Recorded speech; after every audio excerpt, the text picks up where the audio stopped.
How's it going, everybody, and welcome back to another edition of LandO's Lock-ins, the series in which we do our darndest, our best to try to make the most accurate CDL pick'em predictions possible.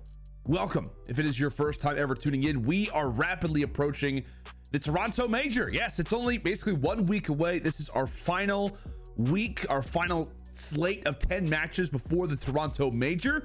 I'm very eager to go to Canada, very eager to see all the fans in Toronto, which should be an awesome time. And I believe as we approach this week, we've only got one team who is guaranteed got a winner's bracket on lock, which is going to be the Minnesota Røkkr. Everything else is still technically up for grabs. So there is a lot to think about, a lot of matches that we've got to get into, and some major ones to look out for, like we said, heading into this week. There's also going to be some adjustments coming into week number 3. I know the Berlin control points have been swapped, so A is now B, B is now A to match the bomb sites, which I know is a fan favorite. And then also a big deal when it comes to search and destroy. I've talked to a few people, I've talked to Jay about it. He really thinks that only search and destroy is going to be affected by this, and I absolutely agree. Ninja and survival training go from perk 1 to perk 3. So I feel like it's going to work more like MW style. Like Dead Silence is now going to be much more of a big deal. When it comes to S&D, you're basically going to have to choose between if you want to be fast with double time or if you want to rock ninja. So there is some interesting correlations between the two, and obviously that's going to be affecting search destroy moving forward. How big? Time will tell. Really quick before we do get into these matchups, I did forget, I've forgotten recently to show you guys my picks for week number 2. Started off great, and then I invested into the wrong camp, so that LA Thieves were not going to get destroyed by the surge, but they did. I invested a lot in Florida. They did, unfortunately, let me down versus Minnesota. And then I did decide to go with the FaZe pick. I heavily invested in the Atlanta FaZe. That came back to bite me. And then who could have predicted Scrappy comes in for Toronto Ultra because Inside has food poisoning, and they somehow beat the Subliners in a game 5. Wild stuff. Some predictions that I think were almost impossible to get right, but some where I definitely dropped the ball. Like the Florida thing, I think was definitely out there. The Atlanta pick over OpTic was definitely out there. I feel like sometimes I go too reserved and it comes to bite me. This week I feel like I got a little too crazy, and it was the same effect. It came back to bite me. So with that, we'll jump into our first game to kick off week number 3. It is the Toronto Ultra taking on the Paris Legion. Paris come into this 0-4, Toronto 2-1. Toronto obviously off of a game 5 win versus New York, right? Scrappy played for Insight, felt like the pace was up for Ultra. To me, this really put a perspective on, like, okay, Toronto, I hope that they learn from this W, not just because, like, hey, we brought in Scrappy, but you could tell the pace was very much increased versus the New York Subliners. And Scrappy obviously looked excellent, you know, put up a 1.26 plus 24, best in the lobby, no question about it. You want to combine 18 and 8 in search destroys when they needed somebody to turn up for them in game 4 hardpoint when Toronto was down 2-1. He goes 38 and 26, I believe, on that Berlin. Goes into that Desert Siege search destroy, gets 4 first bloods after I think that Toronto was down to kick off the search destroy. So just really great effort from Scrappy. Just continues to bring up why a team should be looking at him. I know we got some flack, like Jay and I, for talking about how he should get signed. We know that he's on the Toronto Academy team, but he needs to be signed as a starter. It's just the truth. Somebody needs to sign the guy. Who is it going to be? I don't know, but I think after this week, after the Major 3 tournament, somebody's got to pick up Scrappy. There's no getting around it. But I do hope that Toronto does learn from that victory, which to me is, let's play faster, because with Scrappy it worked. Obviously you're not going to have Scrappy moving forward, I would imagine. I'm assuming he's much better. I know he was playing some scrimmages last night versus Clay's team, so I'm imagining Insight is going to be back moving into this week. But like I said, I hope that Toronto learned from the W that they got, which is a huge W, considering that they have Paris and London when it comes down to this week. Paris especially, bottom team in the league, and then you have London, who we don't really know where they sit right now. You just need to win one of those games to get winners, and if you obviously win both, you are going to be in a great spot when it comes down to seeding. For the Paris side, 0-4, off and tough loss to Gorillas. It was basically just going to be who is going to remain winless, if you will, in the Major 3 qualifiers. Who was going to actually get a W. LAG managed to do that. And it felt like at times, like you saw some moments of positivity for Paris. Like Gravity was playing great throughout the series. I feel like Jimbo had his moments, specifically like if you do go back and watch that series versus Gorillas, there was, I think it was in the Gavutu control round 4. Jimbo just starts off and destroys everybody. Like he just goes off on a tear on a 7 spree. It was impressive. And it was like, okay, I know this exists. Like you've seen moments of brilliance from the Paris team. It is just a matter of consistency across game modes, consistency across players. Paris have not really had that. They're 1-6 in their last 7 search destroys. They've only seen 1 round 11 in those 6 losses, so they're not necessarily getting to the brink. They're just losing 6-2, 6-3, 6-4 a majority of the time. And then Jimbo and John in the series go -21 versus LAG, while Timp and Gravity go +32. So the writing's on the wall. I think the Paris are going to make a move at some point. At least you'd like to hope that they would. It probably needs to be in the SMG category. Do you get rid of John? Do you get rid of Jimbo? I will leave that up to you to decide in the comments while we move forward and predict Toronto to win this series. I'm going to say 3-1. I think they're still going to be getting insight back. I think the Paris, despite, I mean, they've been 0-4 how many times now when it comes to Major 3 qualifiers. I think the Paris are always a team that's still going to try to provide some life. I think those players know that they are constantly playing for what could be a spot in the team moving forward into Major 4. So I think the Paris at least grab one of these maps. What is it going to be? I don't know. Maybe a control would be my guess. But if I was a betting man, I would say this is a 3-1. And like I said, either Paris win the opening hard point or they win the control. But I don't think that they win both. So let's move forward. Florida versus Seattle.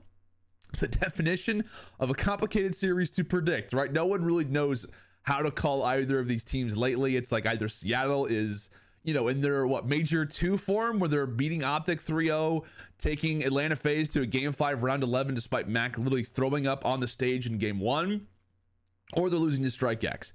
It's like we don't know what Seattle we're going to get. On the flip side, Florida ever since like last year has been considered to be an unpredictable team. You know, the stigma of being inconsistent. I have been riding with my Mutineers, though. I have been riding with the Mutineers. I've been predicting them to get W's. I had them going 2-0 last week, which they didn't. They fell to Minnesota Røkkr. But I don't know. I also obviously predicted them to beat LAG, which some people did predict the Gorillas to beat them out. So I'm glad at least that they were able to do that.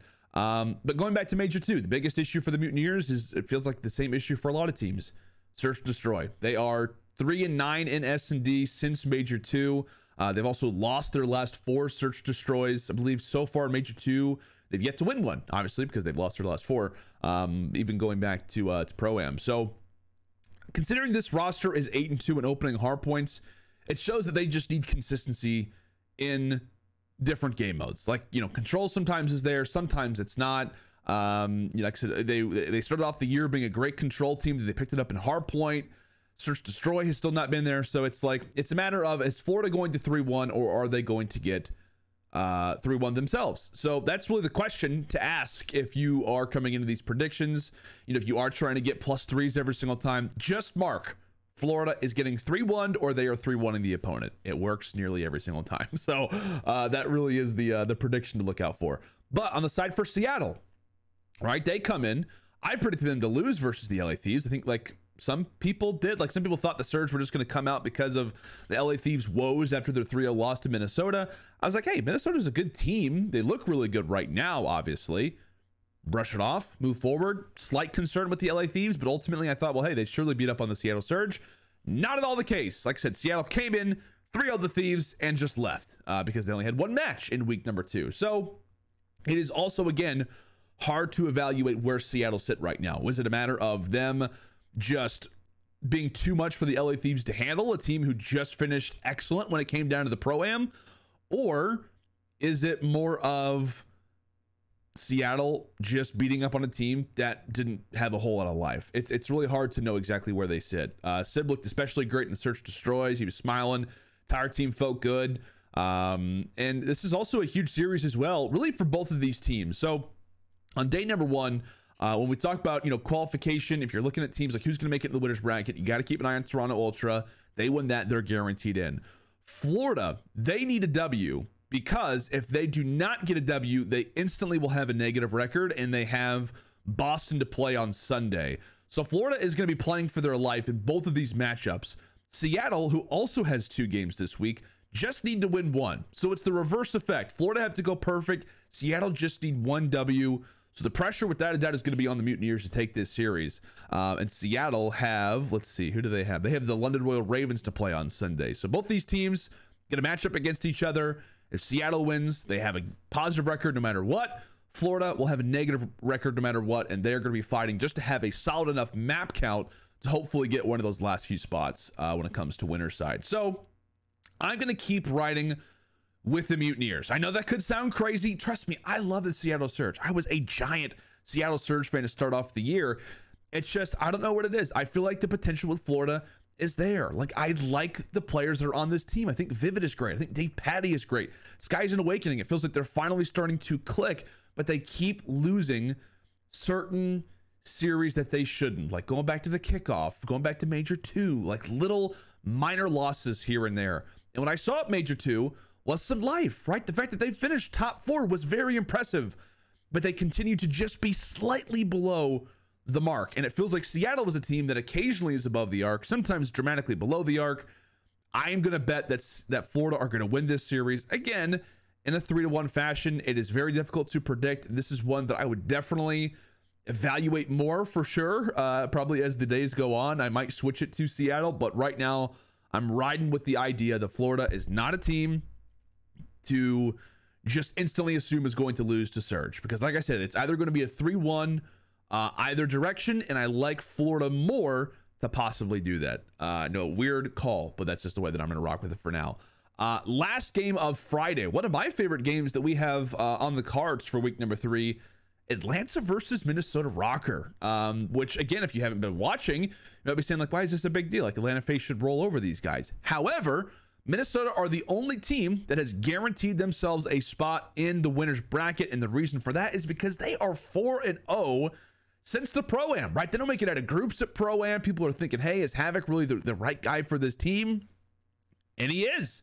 He absolutely is. He has been turning up versus basically everybody. Another 2-0 week for Minnesota. They started off week number 1, 2-0, 6-0 in maps. This week, they go another 2-0 with, without a doubt, some more impressive W's. Like, they are beating teams that have got some merit. More specifically, they get the reverse sweep versus Toronto, which was a massive deal. Toronto rarely goes up 2-0 in the series ever. It's happened twice in Vanguard where Toronto has gone up 2-0. So you're thinking either Minnesota's not playing well or Toronto is playing out of their minds right now. And I think it was a mixture of the two. And we headed into the control, and really from there, Havok took over. He was excellent. And in that game 5 search destroy, he was taking off. He was going on routes, making plays, hitting shots. He goes for a 1.6 KD in maps 3 through 5. Basically the catalyst without question into leading the Minnesota Røkkr to a W versus Toronto. They later go on to beat Florida after getting destroyed in the opening Gavutu hardpoint. So you're starting to see the layers of Minnesota, because when a team just comes out and just dominates, my question is, okay, when they finally lose, what is it going to look like? And while Minnesota have yet to lose so far at the Major 3 qualifiers, if you are a Minnesota fan, you're happy that the guys are weathered. Like, they've been through a situation where they've been down in a series, where they have been down 2-0. Now, again, we haven't seen them lose yet here at the Major 3 qualifiers, but they've experienced what it's like to lose when it came down to the Pro-Am. So this is a very healthy Minnesota team, not just for the 4-0 record, but because, again, of the losses that they've previously had and because of the recent W's that they're getting. They're not just rolling through teams and, you know, getting by because of a few sketchy situations. No, they're legitimately winning these games because of teamwork, because of certain players stepping up. Havok, Priestahh are 2 names that without a doubt have been those guys recently in the Major 3 qualifiers. Priestahh's playing unbelievably better. The P-Dog that we expect has come out and absolutely been one of the extra layers that Minnesota have needed. Now, they roll into this series versus the Atlanta FaZe, who I believe right now are 2-1. I can double check on that, but I believe they're 2-1 right now. Obviously off the loss versus OpTic Texas.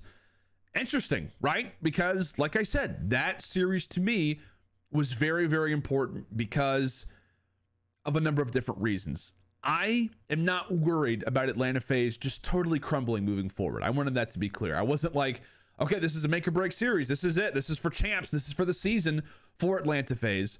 But it does worry me slightly for Atlanta. And I've used this term all kinds of times. Like I've used this exact example throughout different shows that I've done previously when I've talked about pro teams. And I'll use it here for Atlanta. This loss to OpTic, again, is just another little crack in the windshield, right? It is not a matter of, all right, things destroyed, let's go ahead and replace it, let's get something new, let's get some new pieces in here. No, it's like, it's just annoying enough to where the crack starts to, little by little, make its way through, get slightly bigger, and you just need Atlanta to either beat OpTic or capture a W at one of these majors. Because I think this will be the same team rolling into champs, no question. But just from a confidence perspective, to constantly go up against a team who has beat you time and time again. You're saying, well, they beat everybody else. I understand that. The thing is, though, is that they've yet to win a single tournament, whether it's Pro-Am, whether it's the Kickoff Classic, whether it's one of these majors where they've fallen both times and gotten pretty well handled in both of these major finals.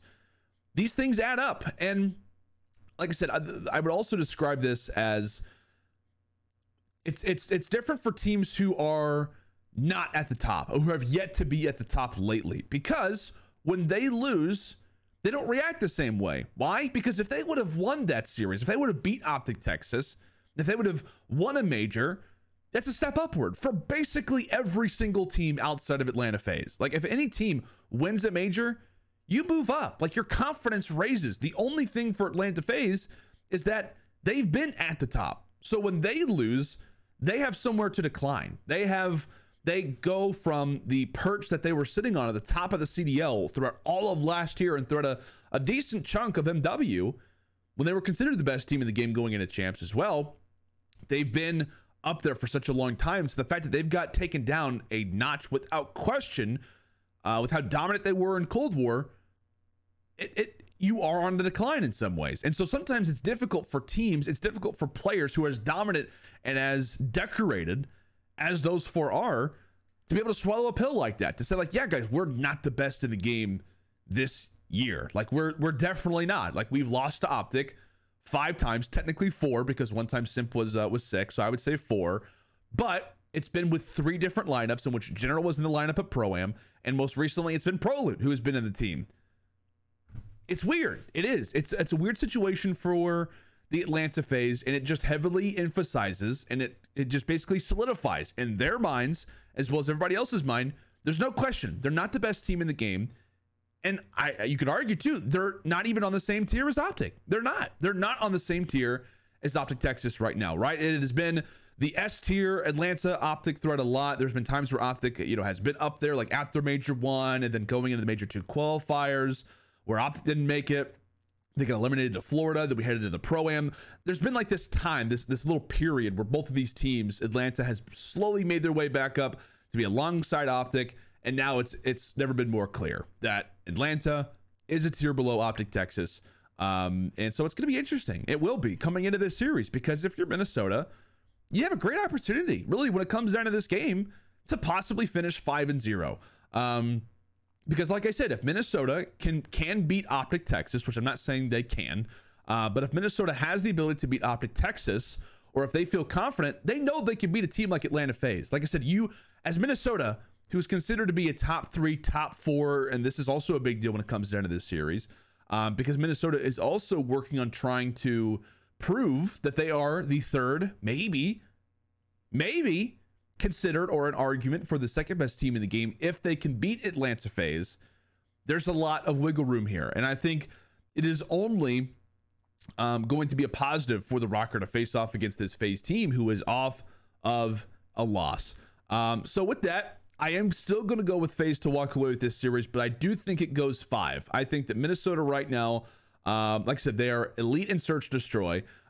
You like them at times to win hard points, and then the same thing in control. They have been excellent in control so far with Havok and the team. Like, respawns have absolutely seen some dramatic improvement. Now, is it on the same level of Atlanta FaZe? I don't think so. I don't think their hard point is on the same level, but I think that they are better in S&D given most maps. So the blueprint, if you will, for Minnesota is there, right? It's the 2-3-5. It is at least win 1 respawn, get a guaranteed game 5, and roll with it from there. I think the way this series will go is either Minnesota starts off super hot, they at least win the game 2. I'm circling the game 2 as just going Minnesota's way, and then from there you're trying to figure out, okay, well, how does Atlanta walk away with this series? Like, where exactly does this go? A lot of people are probably going to assume this is going to be a 3-1 for FaZe, but I just think that Minnesota, again, I think they have the ability to catch Atlanta FaZe off guard, just because I think that Minnesota is the real deal. I think they look great recently, and I think they've got a lot of promise, without a doubt, when it comes down to the Toronto Major. We'll see how they do, but I'm still going to be going with FaZe in a game 5. So Minnesota do finish 4-1 in my predictions, and then FaZe still, I believe, look ahead to their next game. Yeah, I was going to say, it's the back-to-back for Atlanta FaZe. They play the last game on Friday, the first game on Saturday, and they'll be facing off against the LA Gorillas, which I would think that the LA Gorillas are the only team that has ever been in a situation where they've also played back-to-back, which is just interesting. I don't know. It's like sometimes in the schedule it happens. So this will be, you know, a moment for Atlanta FaZe just to quickly get off to Minnesota. Hopeful W for them. Because if it does, that means they've got 3 wins moving forward. They're locked into winners, and they can just only improve that with the W versus LAG. And like I said, LAG thankfully got the win over Paris in the 0-3 versus 0-3 battle.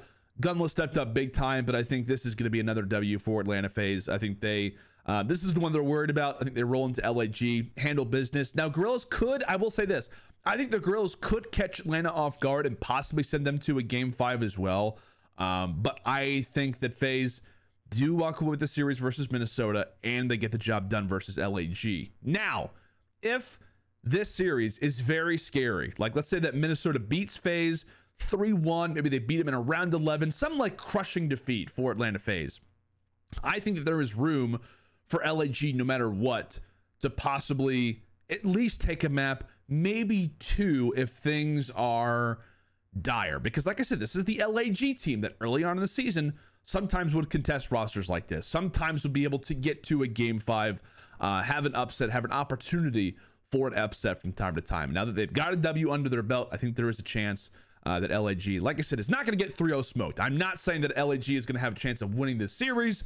I'm saying they have a chance to take a map, maybe 2, given how that first series goes for Atlanta, and very well could catch them off guard. Because like I said, FaZe, they're just going to wake up, get out of bed, and instantly play the first game of Saturday. So I've got FaZe winning that one.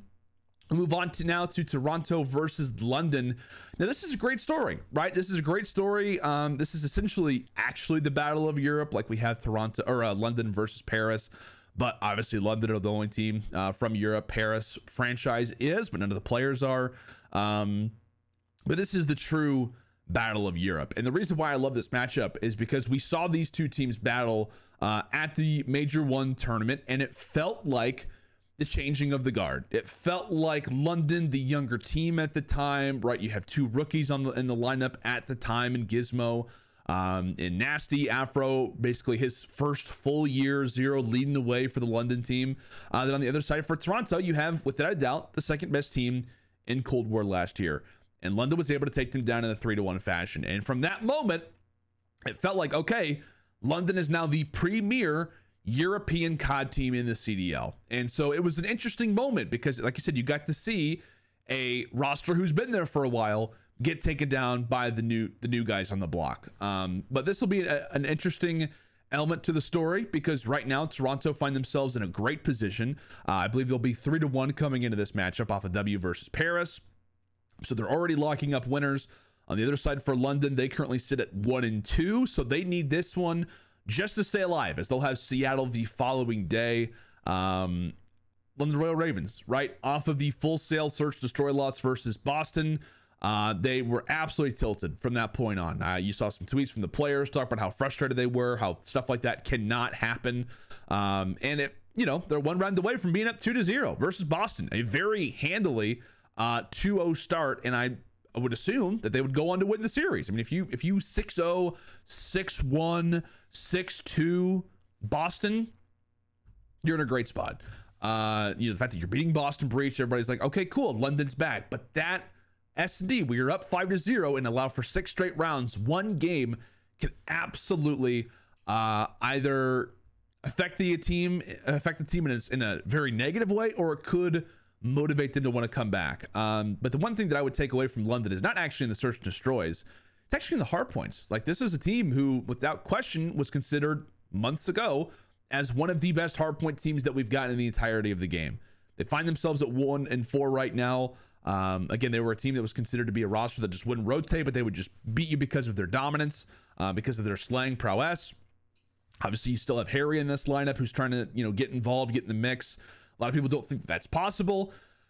So looking at this series, I like Toronto more because obviously of the W they get versus New York showed me a lot, but you're not having that same team at full strength. Like, you're not going to have Scrappy, you're going to have Insight, which again shouldn't feel like it's a downgrade, but considering the way that they played in that series, this is a very difficult one to call because again, London very nearly could have beat Boston 3-0, 3-1 if they close out that search destroy. So the talent is there for London, but are they able to tap into it again? This is a must-win series for the Ravens, and I think that ultimately this one goes to a game 5. I do. And I honestly, I'm having a hard time calling it. Like, I feel like London has a lot more to prove. I think they're hungry to walk away with a W, but I am going to give the victory to Toronto Ultra here. I think it's, like I said, it's another one of those games where London is fighting as hard as they possibly can. They're motivated off the loss versus Boston. They have to get this W to be 2-2 to stand a chance at a positive record. But I think Toronto steal it away. I think they steal it away. I think Bance is actually able to beat Zero when it comes down to that. Lovely rivalry between those two. The two considered best European COD teams, or best European COD players of all time. But I think Bance is able to get the better of Zero in this situation. So looking ahead, Boston Breach now versus the LA Thieves. Both teams feel like they're on the decline, but LAT without question is more drastic. And you could be saying, wait, Boston on the decline? Yes, they're on. They have not been looking like the same Boston Breach team that we saw when it came down to Major 2. Again, off of what could have been, what should have been a loss to the London Royal Ravens. Again, if they lose one more round in Search Destroy, they come into this 0-3. So that is the reason why we're talking about Boston being the way they are. Granted, they haven't had an easy schedule, but they're playing against the Atlanta team who was prepping for OpTic at the time. They had to play against New York, just further cementing the point that I made previously, which is Boston plays Boston's game. It's just a matter of who is playing against them and what level that they are on at that time. If you're facing off against a hot New York team, I like New York. If you're facing off against maybe a I don't know, insert team here, like a London, for example, who maybe isn't playing well at the time. I know they just beat London, so it's not a great example, but you get my point. I expect Boston to take it. I feel like Boston is a straight line. It's just a matter of, is that team playing above their potential right now? Or are they playing below it? And depending on that is who Boston beats. Right now for LA Thieves, I mean, what is going on? Like, what is going on with the LA Thieves? I mean, they start off Major 3 with a 3-0 sweep versus the Ravens. It's like, okay, cool. The team has finally caught it. Like, they went to the Pro-Am, looked great. They didn't have like the most impressive victories in the world considering how weird Pro-Am was, but still, great result there. They come in, they beat London, who at the time was considered to be one of the better teams in the game. And then they roll in versus Minnesota, get 3-0 swept by them. Then they come into their match last week versus Seattle, a struggling Seattle team, and get 3-0'd as well. Like, what is going on? What is happening right now with the LA Thieves? It is clear to me more than ever, and I think the entirety of the CDL community, the entire COD community, the role for Kenny obviously doesn't work. Like, I feel like that was obvious even at Pro-Am, despite how good they looked. Like, he was not having great series. He had like, I think, one good one here or there. But obviously the role doesn't work. So if you're the LA Thieves, you're looking at this and you're saying, okay, we're going into a match versus Boston Breach. To be realistic, we're probably not going to win it. So that means we're going to be 1-3. We have OpTic Texas tomorrow. It doesn't look likely that we get out with a positive record. So what do we want to do in this moment? Do we keep the roles the same way that we are, the way that they are? Do we just roll with it, in that way? Do we instantly try to pick up somebody? Do we look at Pentagram, who has been on the LA Thieves bench the entirety of the season? Do we try to switch Kenny and Draza last second? A lot to think about, really, if you are the LA Thieves. And we'll talk about it just for a moment before we get into the overall prediction of the game. To me, the biggest issue with the LA Thieves overall And what's been the issue the whole time? Roles. Like, we know that. Like, we came into the year talking about how LA Thieves, they got 3 ARs on the team. Who's going to run the sub? Is it going to be Kenny? Is it going to be Drazah? Oh, it's going to be Drazah? Interesting. Okay, so Drazah and Envoy are going to be the SMGs. Interesting. They don't really look like every other SMG duo in the league. They start off great at the Major 1 qualifiers. We know what happens from there. They have a dramatic decline where they go 0-5 at the Major 2 qualifiers. I don't know. It's been obvious, I feel like, but it's been a matter of, hey, we don't want to drop any of these players because we know that all 4 of these guys are unbelievably talented. Hopefully one of them can like mesh enough to the point where we can just get away with it, which isn't a bad idea, but it just goes to show that it has not worked. So you have too many ARs. You have Drazah, you have Kenny, you have Octane. I think it's fair to say that LA Thieves, given their history, given what they have shown, right? Even, going back to the OGLA days, the same management, they really like Kenny. And there was a lot to like about Kenny, despite what a lot of people are talking about stats-wise. He was the one who said, I'm willing to switch to an SMG if I have to, because obviously he was not playing well at the time. So it's like, hey, let's switch. Let's let Drazah run the flex. Drazah looked much better in the flex. Kenny has not looked good with the SMG in his hands. But there's a reason why the LA Thieves like Kenny a lot. And it's because he's just a great player. He's a great teammate. He has the merit. He has the years of consistency underneath his belt. He's been to those champs finals before. And so you have a very difficult decision to make. Again, like I said, if you're the LA Thieves, it's, do we make it, first off, do we make a decision short-term or long-term? I think they waited out, unfortunately. I would like to see them make a decision right now. But I think they waited out, see what happens. They still technically have a chance of getting into the winner side. If they do win one of these games this week, and if they win one of these games, then it's going to be based off of map count. And again, the map count has not looked good, so you're really hoping they win both of these matchups, but you have OpTic Texas, so it's probably not going to happen. So I assume that they wait long-term. They wait after the Major 3 Toronto tournament, and then depending on how they play, which again, it's weird, depending on how they play is who probably get dropped. I don't know. And that's also a thing where you think, well, going into the next title, like, do we want to have Kenny? Do we want to bench Kenny right now? Do we want to, despite Octane playing, better in the main AR role, do we want to sit him down, put Kenny as the main AR? There's a lot of people talking about, hey, maybe they should grab Scrappy from the Toronto Ultra NA Academy team. He just put on a great performance versus the Subliners. Problem being, Scrappy's a flex. So it's not as if that instantly solves everything. It's like, okay, cool. We've found ourselves another normal AR player, a guy that we already have on the team who plays this role in Drazah, who plays this role by definition in Kenny. So it's like you're gonna have to get rid of 2 AR players or put Drazah back to an SMG where it just doesn't feel like that works very well, and just bring in Scrappy, who I feel like is an excellent player but does not fit in perfectly with this team, considering the SMGs just aren't working. I've also heard a lot of people critique Envoy, saying he's actually the player to blame for all of this, which to me is just absurd. That's not at all the case. I don't care who's talking about it. It just doesn't make any sense. I get, right, that Envoy has a certain way that he likes to play, right? The more rotation, flank, route type of play style. But that is what the LA Thieves signed for when they brought Envoy into the team. They signed for a player who is going to play like this. They signed a player who is going to be a route-heavy SMG. So if that player was playing as a route-heavy SMG, it just so happens to be your only SMG player, by definition, you can't get mad at him for playing that style. You can't get mad at him or say, that's the reason why this team doesn't work. Maybe by definition it could, but I don't think it's the biggest reason for why. I think that Envoy, without question, would work much better. And I think really this is just like a matter of, you make a tough decision if you're LA Thieves.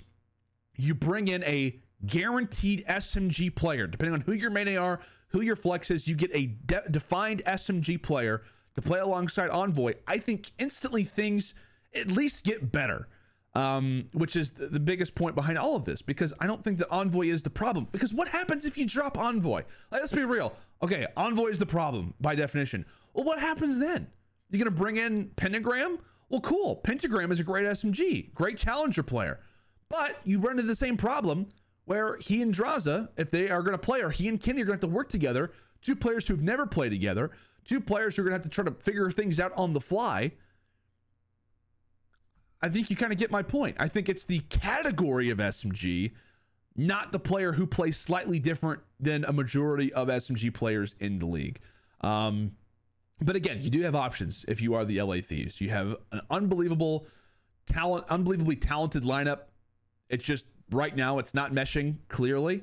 And I think even if LA Thieves play, let's say they beat Boston and then they go in and they get smoked versus OpTic, they don't have a great, you know, Toronto major, I still think you make a move. Like, I don't think it is all based on if you beat Boston here, whatever. I think that they need to make a move without question soon, and I hope that it's not too late. I hope that it's not too late to make a change, because while it feels like a lot of moves lately are happening, you know, very fast and players are saying instant return, I don't know if it necessarily lasts. And coming into a event like Champs, I don't know if it works that same way. So I said a lot to basically talk about how I feel like Boston are the favorites coming into this series. I think that LA Thieves are without a doubt going to win at least one map. I'll be honest.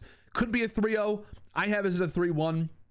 I think that Boston don't look amazing, so that does give room for LA Thieves to maybe win a map here or there.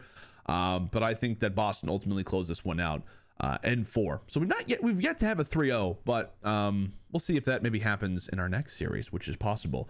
But like I said, just closing thoughts on the LA Thieves thing. It's just a matter of, I feel like a team who's waited a long time to make a roster change, which is understandable given the 4 players that you have. It just goes back to the initial problem that a lot of people thought this lineup was going to have at the start of the season. Too many ARs and one SMG who is more unique. Okay? So the issue that we're having is the SMGs. That doesn't mean that just because the SMGs are having a problem, it's the one guy who plays unique. It's the fact that you don't have a solid, you know, role SMG guy who's running it a majority of the time. So that is my closing argument on the LA Thieves thing. I hope they make a decision soon. I couldn't tell you exactly what to do because I'm obviously not in the comms. I can make a prediction, which I think is the most likely, that maybe Kenny does get benched, even though I feel like that doesn't make the most sense. That would put a lot of pressure if they were to drop Octane, or rather bench Octane or drop Draza. I think that puts a lot more pressure on the LA Thieves team because you're technically dropping 2 guys who are playing well in their role. It's just a matter of, you know, Kenny not playing the greatest. Then you give Kenny an award basically for not playing well lately. I think the CDL wouldn't, at least fans wouldn't be on board with that. And if they don't win instantly, there's just like a pressure of, okay, what do we do now? Like, Kenny clearly didn't work out again. What happens in this moment? So that would be my prediction, is the quick fix is put Kenny on the bench, move forward to next season, say, sorry, Kenny, just the way that it works. Pick up Pentagram, bring him in as the SMG, and there you have it. That to me would be the fastest fix. I'm not sure if I would do that, but that is what I think is the most likely scenario if the LA Thieves are looking to make a turn or make a decision very quickly. So let us move on to the final matchup of Saturday, which I think is possibly going to be a very entertaining series. You've got OpTic Texas facing off against the New York Subliners. OpTic coming into this are 3-0 off of the win versus Atlanta. I tweeted out Prolute is that guy because he is. Prolute is phenomenal. You've also seen, I'm sure, quite a few posts talking from the OpTic players. I think Dashy specifically was discussing about how, hey guys, like, Illy's coming back. Like, Illy's spot is safe. Whenever he is ready to come back, he is going to have his spot back. So that really is the talking point around OpTic this week. Is, again, I'm recording this on Wednesday. I've yet to see anything yet, so I'm assuming that Prolute is still going to be playing. Does that mean that Prolute is going to be playing at the Toronto Major? Illy is from Toronto, so it's like, you know, I'm sure he's going to be having a ton of family at the event. Does he step in last second? I doubt that he would, but it's possible depending on how he feels.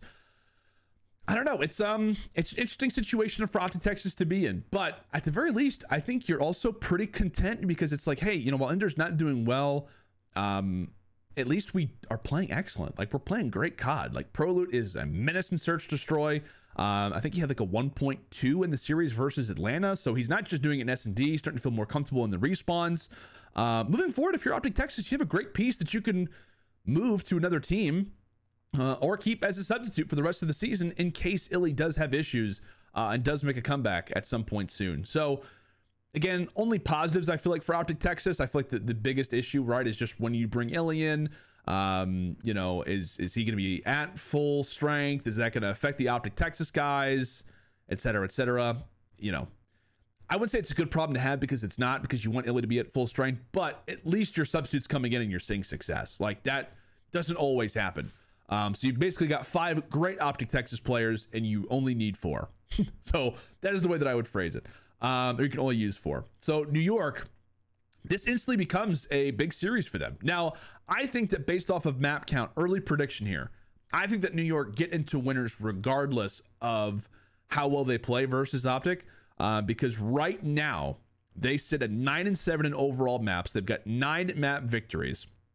That usually is a number that gets you through to the winners, even if you have a 2-3 record. So even if they get 3-0'd, I think that New York have a shot, right, at I think that New York have a shot of still getting into winners even if they lose this series. If they win this series, of course, they'd have a 3-2 record, so they would be good. So there is that, you know, that is something to think about as well. So looking at this series, off the loss versus Toronto Ultra, it now puts pressure on them to win. Like I said, Crimsix really struggled in that series versus the Ultra. He kept getting first blooded. I know Scrappy talked some trash to Crim after the series had ended. Ultimately, if New York does want to be competitive in this series, and the way that I just look at this series in total is New York is a respawn team. They're not a search destroy team right now. They lost both search destroy to Toronto. Both of them were in a 6-3 fashion. They are 1-4 right now in the Major 3 qualifiers in search and destroy. Search destroy has to be improved upon. And you're facing off against an OpTic team who has a guy named Prolute who has an unbelievable KD in S&D. The teamwork for OpTic Texas really throughout the season in S&D has been excellent. So New York, solid respawn team. How great are they? Are they truly elite?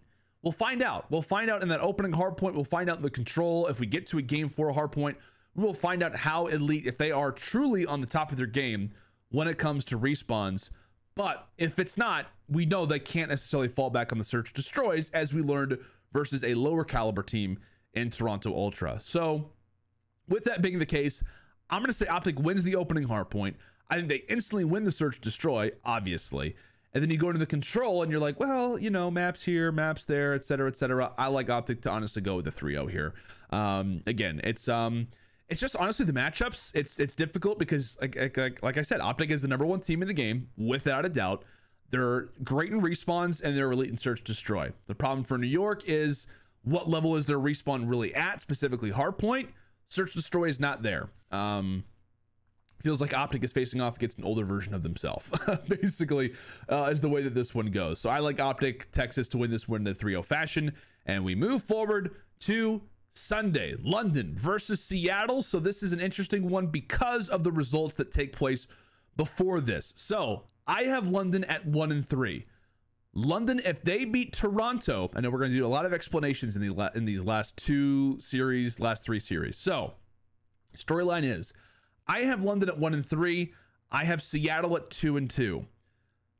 There was a very good chance that one of these teams will have a different result than what I've predicted.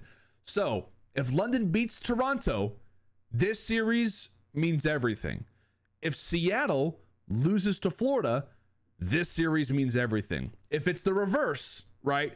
If London loses to Toronto and Seattle loses to Florida, which are my predictions, London come into this 1-3, Seattle come into this 2-2. So I hope you kind of understood that. Seattle, they have 2 wins. They just need 1 W, whether versus Florida or versus London. They lose versus Florida, this becomes a must win. London need to go 2-0. So if they don't beat Toronto, this match doesn't mean as much. They could, based off of maps, make it, but you get my point. If London does beat Toronto, they're 2-2, and they come into this with a lot to prove. So both teams could come into this at 2-2, or it could be Seattle at 2-2, Seattle who's already guaranteed their spot. Like I said, there's a lot of ways that this one could go. I'm going to have this series based off my predictions. I'm going to roll with that call. If I get one of these wrong, I will probably change this prediction. So that is something to think about. This is, to me, something that if you are, again, trying to make the most accurate CDL pick'em predictions possible, I would heavily evaluate your prediction based off of how these two matchups go.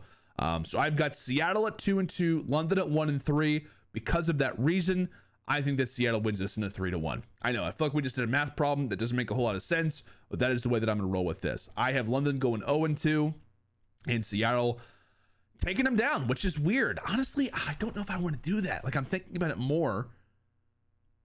I don't know. I think this is honestly going to be one that we circle and we absolutely come back to. I guarantee this is one that I adjust in some way. I have written down a 3-1 on the little document where I keep like the scores that I'm going to predict.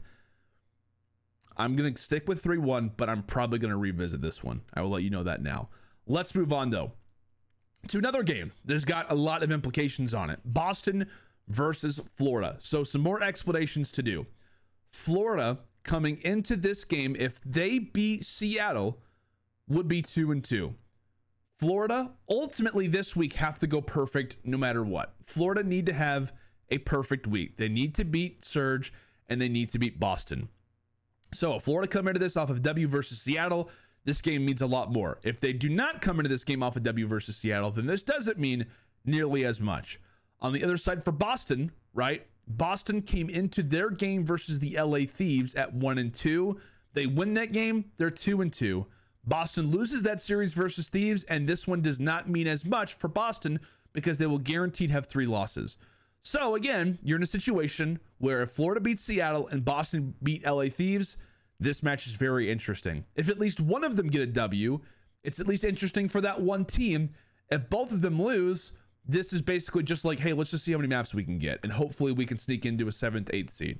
So that is why this match could be very enticing, and depending on how both these teams play coming in, there's a lot on the line. Now, I'm going to go, like I said, based off of this, I'm going to roll as if these teams beat the rosters that they're facing off against, because I think that this matchup is a toss-up. I like Florida more, though. I think that based off how LA Thieves have played, Boston probably beats them. I think a lot of people are probably going to have Boston taking down the LA Thieves. So then, Boston versus Florida, who wins? Both teams at 2-2. Both teams, if they get a W, they're golden. They move through no matter what. Maps will probably be a thing at this point. Whenever this series is casted, it'll probably be discussed on, okay, this team needs to win in a 3-1. If, you know, one team loses, they need to get at least to a game 5, because if they do that, then they'll have enough map victories, etc., etc. Head-to-head comes in, all kinds of stuff. So, with that being the case, both teams would be 2-2. And the way that I would break down this series is this. Boston right now, I have them as 0-4 in game 1s. Coming into their game versus LA Thieves, they're 0-3. Regardless, Boston, not great in game 1 hard points at Major 3. Florida, known for winning them. They've won like 7 of their last 8. Florida, very, very good in game 1 hard points. So, I would give the nod to Florida. Search Destroy, not been good for Florida. Not been good for Florida at all. They've yet to win one coming into this week. Again, that could change versus Seattle, but coming into this week, Florida have yet to win a game 2 Search Destroy. They've actually yet to win a single S&D. So, with that being the case, I like Boston to win that. So, I've got it at a 1-1 with the control being a toss-up, because both these teams sometimes win control, some of them do not. I think the game 4, I like Florida 60-40. I like Florida 60-40, but if they lose the control, that's where things get very scary, because like I said, if Boston, I'll say this. Okay, this is the way that I'm going to describe it. If Florida wins the control, I like their chances of winning the hard point. Probably 60-40, 70-30 would be the odds. If Boston wins the control, I like Boston to win the series ultimately, whether in game 4 or in game 5, probably 80-20. I think the control to me is what decides this series, because like I said, Florida do not like getting to game 5s. Rarely do they get to game 5s. And when they do, funny enough, it's versus the Boston Breach. This would actually be the, what is it, the 5th time? The 4th time? The 4th time that these two franchises have met up against each other this season. All 3 of those games have gone the way of Boston Breach. 2 out of those 3 times, it has been Boston beating Florida in a game 5. So, there you have it. That is what's on the cards for this series. Boston typically beat Florida, but is Boston at their top? Probably not. again, to me, it comes down to the control. I like Florida game 1. I like Boston game 2. Control up in the air. And depending on who wins it, I like to win the series ultimately. But hey, we'll see. And based off of that, I'm sticking with it. I'm going to stick with it. I feel like Florida are going to, if they beat Seattle, which again, if they don't beat Seattle, I don't like them to beat Boston. But if they beat Seattle, I'm going Florida to beat Boston 3-1. I think we look at it and say Boston just weren't good enough in the respawns. Ultimately, obviously, because I'd have Florida going 3 for 3 in those, but it would ultimately come back to that. And then we end this week, our final matchup before we head into the Toronto Major. OpTic Texas versus LA Thieves. Will LA Thieves come into this game hurting, down and out, basically, with hardly any breath left in their lungs? Or will they come off a W versus Boston at 2-2? Now, that is really the thing to think about, because if LA Thieves do beat Boston, they've got a chance. If they beat OpTic Texas, they can get a winner's bracket spot. Again, it would have to be a solid W versus Boston. And then if they lose to OpTic after that, they would need to at least probably get to a game 4, maybe a game 5 to get a 7th or an 8th seed, because they've gotten back-to-back 3-0s. So based on paper, not only does LA Thieves need to, I would say, dominate, but they need to destroy Boston and play very close versus OpTic Texas, which I think is I would say is probably the highest level of prediction that somebody would give, is for them to go 1-1 this week. I don't think anybody would predict them to go 2-0, to be honest. But I think 1-1 is their highest expectation, and that still may not be enough. Mid-tier would be to say that LA Thieves play close versus Boston and then lose versus OpTic.